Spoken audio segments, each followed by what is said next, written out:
Our Inspirational Indie Authors podcast stream is proudly sponsored by Book Vault. Sell high-quality print-on-demand books directly to readers worldwide and earn maximum royalties selling directly. Automate fulfillment and create stunning special editions with Book Vault Bespoke. Visit bookvault.app today for an instant quote.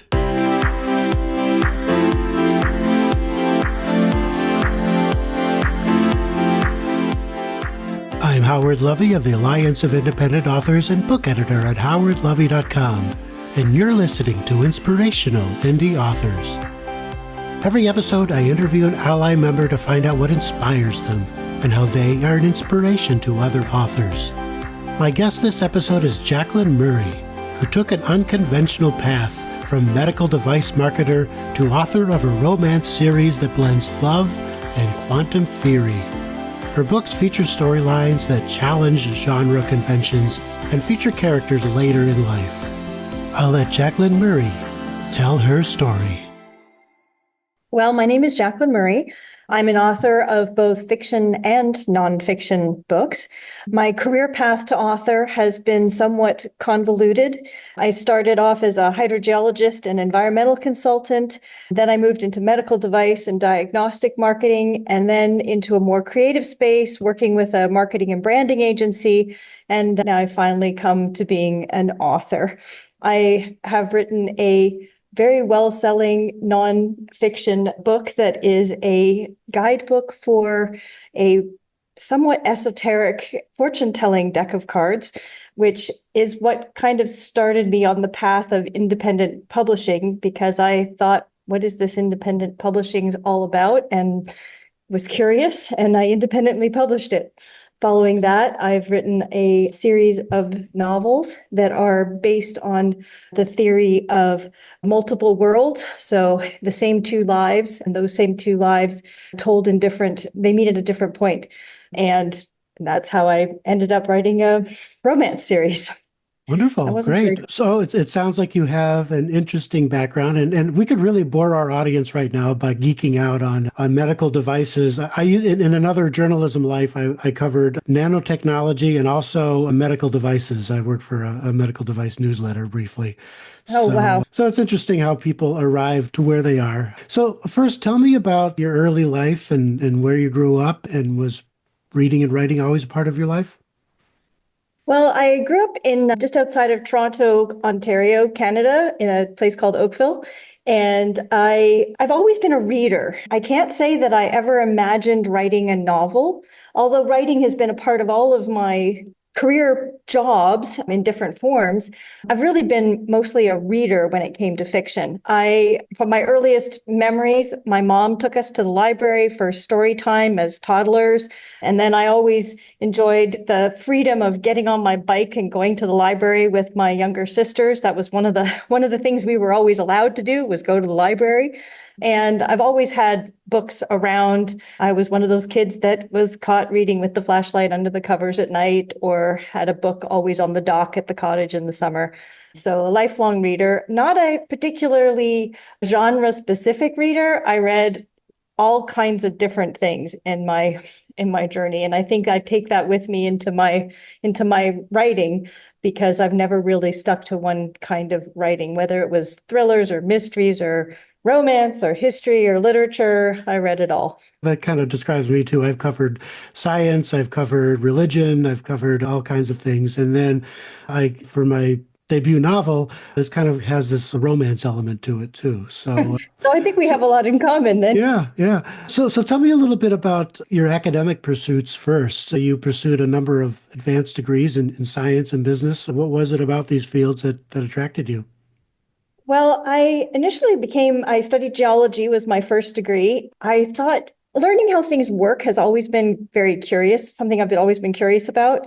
And I guess I've always been picking up rocks and putting them in my pocket. And when I was in high school trying to pick what science I was going to study in university, I picked geology. I was lucky enough to get into a program that was a cooperative program where I got to try out a bunch of different aspects of geology.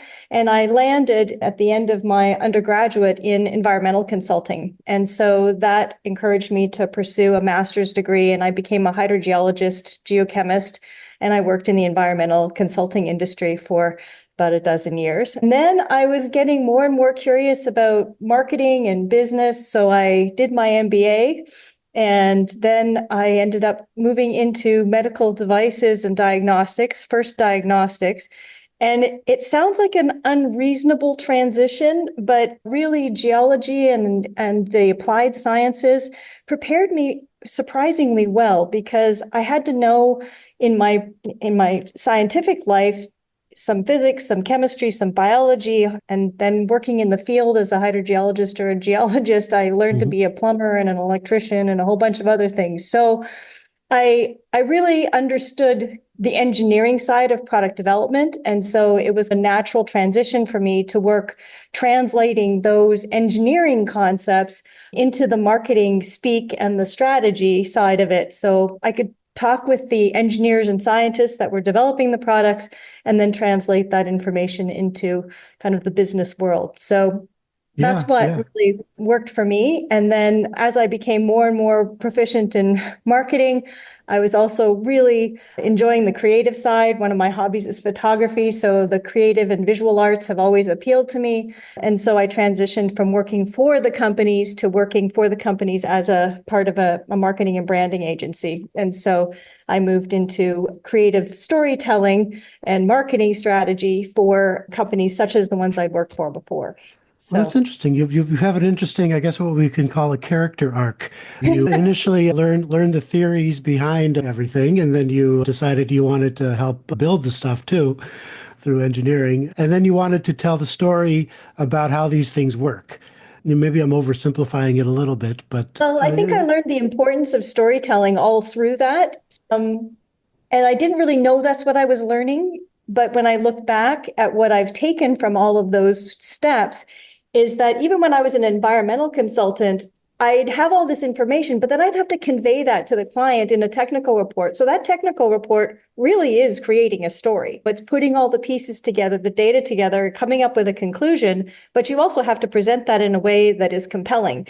Same is true when you're marketing a new medical device. You have to translate those technical abilities of the device or diagnostic that you have into some real world application for patients, for the doctors or physicians who use it, for whoever is going to be the person who needs to make that decision of whether or not to acquire that product. So you are telling a story in all those different ways. So I think there's storytelling even in what seems to be not fiction at all.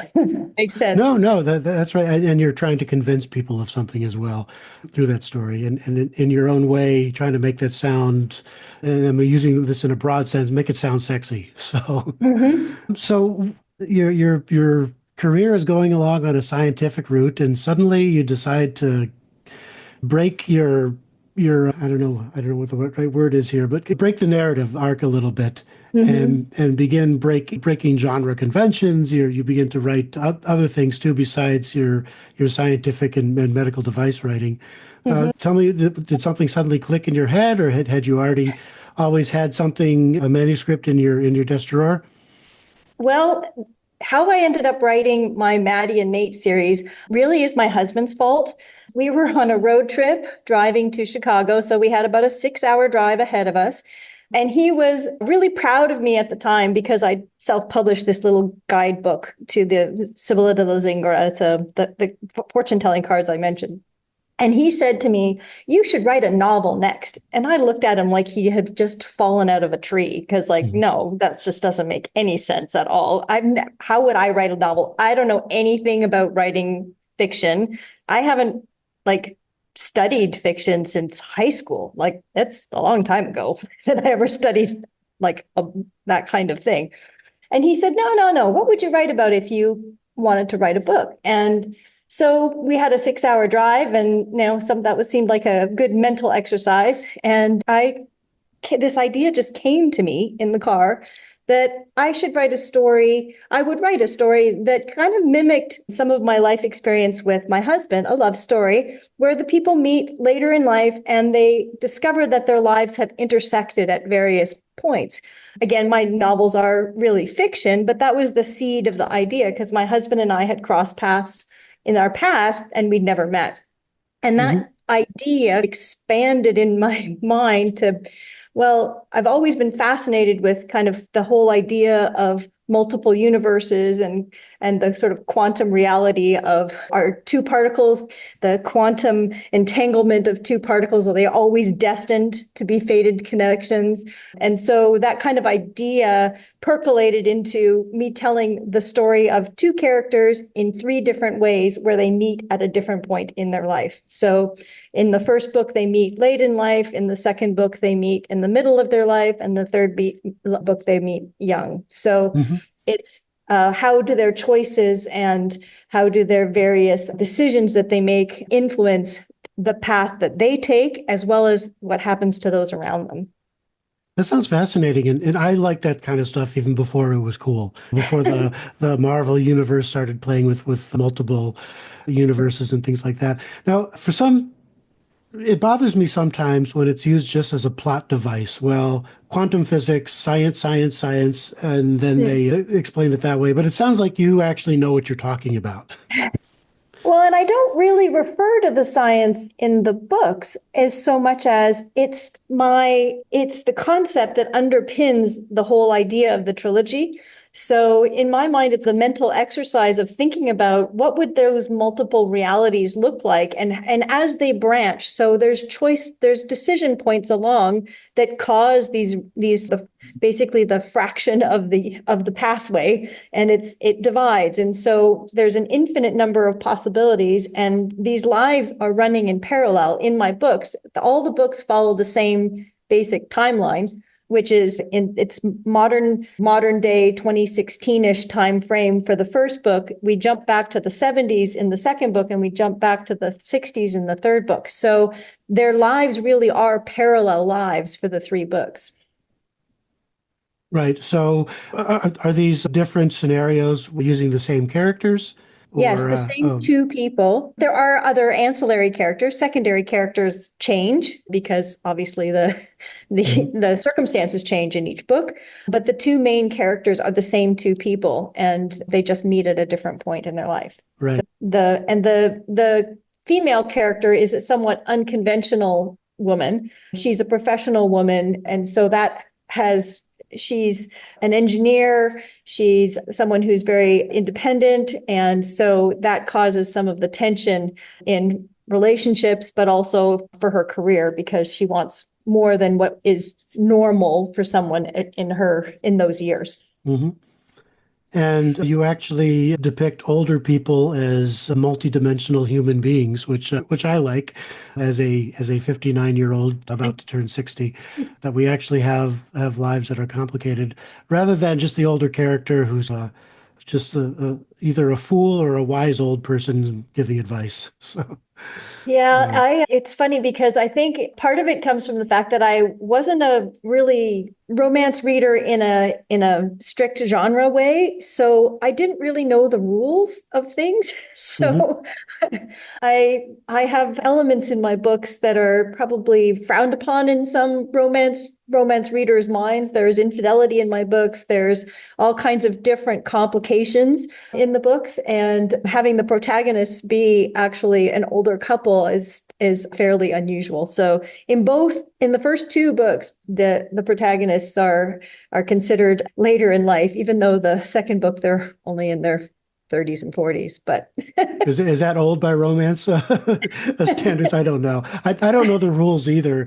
And after I wrote my book, I was told that it has romance elements to it, or elements of a subgenre called second chance romance, hmm, where I follow characters when they're young and then pick them up again when they're old.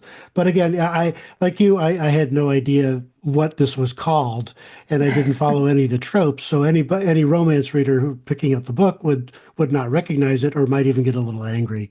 I don't know. yeah, Um, I think that's probably been one of my challenges, is to figure out where do my books fit.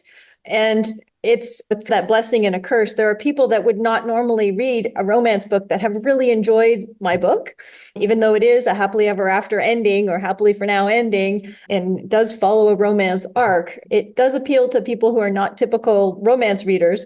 So I think that's a good thing. Yeah, absolutely. And that's what we can get away with as indie authors. Had you ever considered going traditional, or was it always indie for you? It was always indie for me because the first thing that I wrote, I just wrote because there wasn't any other book on the subject. And I thought, what the heck? I might as well, this is a way to print it. It was my first thought. It's actually continued to sell well for 8 years. So it worked out in the end. And then when I wrote the novel, I basically had figured out the basics of how to physically get the book printed and get it up into the various different distribution avenues. I have to say, Ally was a huge help. I relied on many of the guides. Being a member of Ally has been a super resource. I read everything, listened to every podcast I had time to listen to, read all the guides. I became a member really early on, and so I never really looked back. Right. And it sounds like you also have a very scientific way of plotting out your stories. I would say you're probably a plotter rather than a pantser, which is what I am, in that you have spreadsheets and meticulous research. Sure. Well, I started off because I had this idea that I would have to build these three lifetimes based on a single sort of time. There is a sort of a set time frame for this. I started building a spreadsheet that basically had all the dates of all the different sort of significant events. I also created spreadsheets for the characters and for other things. I had to organize all that stuff in my head before I could start writing the story. I also did a lot of work mapping out in notebooks and in spreadsheets the characters themselves. Once it came to the actual writing of the actual putting pen to paper, which I do actually write longhand for my first draft, it seems to be the way that I get away from the strictness of my spreadsheet world, Mhm. is that by actually writing longhand, is where kind of the creative flow happens. And at that point, I have the plot and the sort of the set pieces in place, and then I stick my characters in there and I see what they do. So there is an element of just surprise of what Mhm. happens. There have been times when I've been writing and I laugh or have a tear because my characters surprise me in some of the things they do in the story itself. So I have a strong plotting at the outset, but then there's a bit of the muse comes through as I actually write the story. Yeah, yeah, that's fun when your characters surprise you, or It go is. off in a direction you hadn't intended. Mhm. So what about marketing? Are you running into any trouble because you're so hard to define? I think it does make it harder. I guess there are times when it can be very frustrating as an indie author. I have to admit that if you're not kind of someone who's a set kind of romance author that's in KU, that's giving them exactly the same kind of thing over and over again and in rapid succession, it's hard to get traction. I'm not a volume writer. It takes me a while to write my stories, so Mhm. I'm not a rapid release author by any stretch of the imagination. And so finding the right niche has been challenging. I have been really focusing lately on building up a good email newsletter list. I've become, in the last few months, much more diligent about having a regular schedule for my newsletter, taking advantage of working together with other independent authors through book funnel and story origin, those kinds of things to actually build my newsletter list with exchanges. And that's been, I think, very successful. And then I've been reaching out to do some paid placement with various book lists, but not a lot. I've been trying to be very careful with my advertising budget. Well, how's the reception been so far? It's been very positive. I think probably one of the best things that has happened with building my newsletter is that I've received from total strangers the most delightful emails back from people who have read my book and have something to say to me that it touched them in a way. Or I had a woman email me saying, I have to read the next book because you left me in tears and I need to read the next book. So Hmm. it had touched her in such a way that she was really, and those are the moments that I think for me they're just priceless. Those moments when you know that you've written something that someone has really enjoyed to the point where they'll actually like take the time to email me back, because you know how much email and time we don't have. Absolutely. Sure. Yeah. Yeah. And meanwhile, I assume you still have your day job, or is this eventually going to be your full-time work? It's becoming more of my full-time work in the last little while. I still do work with a marketing and branding agency, and I still do that. I do enjoy that in terms of having the opportunity to work with different people. It gives me the opportunity to learn new things, because medical device and diagnostic companies are always coming out with new things. And so being able to work with up and coming devices and products, that's really exciting too. So I Right. do enjoy doing that. And I work selectively now with clients that I really enjoy working with. Hmm. Now, what about the future for Maddie and Nate and any other characters you're going to come up with? Well, Maddie and Nate, I'm working on the third book in the trilogy, and I am going to stop their story at 3. And I'm currently trying to come up with, and I'm working on some ideas to create another series of books based on a new set of characters. So I want to continue writing. I really have found that it uses lots of different parts of my brain and experience. And as long as I don't go down too many research rabbit holes, which is always a temptation for me, I really do enjoy the ability to create something. It's a mental exercise, it's a creative exercise, and it's really something that I want to continue to do for this next chapter of my life. Well, wonderful. Thank you so much, Jacqueline. We learned a little bit about quantum physics, medical devices, and romance. So I would say that's a full show. Thank you so much for taking the time to talk to me. I appreciate it very much. Oh, well, thank you very much, Howard. This has been a pleasure. Thank you. Bye. You've been listening to Inspirational Indie Authors. I'm Howard Lovey, Content and Communications Manager at the Alliance of Independent Authors and book editor at howardlovey.com. This podcast stream is proudly sponsored by BookVault. Sell high-quality print-on-demand books directly to readers worldwide and earn maximum royalties selling directly. Automate fulfillment and create stunning special editions with BookVault Bespoke. Visit bookvault.app today for an instant quote. If you are a member of Ally and would like to be considered for the show, please write to me at howard@allianceindependentauthors.org and tell me what inspires you and how you can inspire other authors. As always, find more author advice, tips, and tools at our Self-Publishing Advice Center, selfpublishingadvice.org. And if you haven't already, we invite you to join our organization and become a self-publishing ally. You can do that at allianceindependentauthors.org.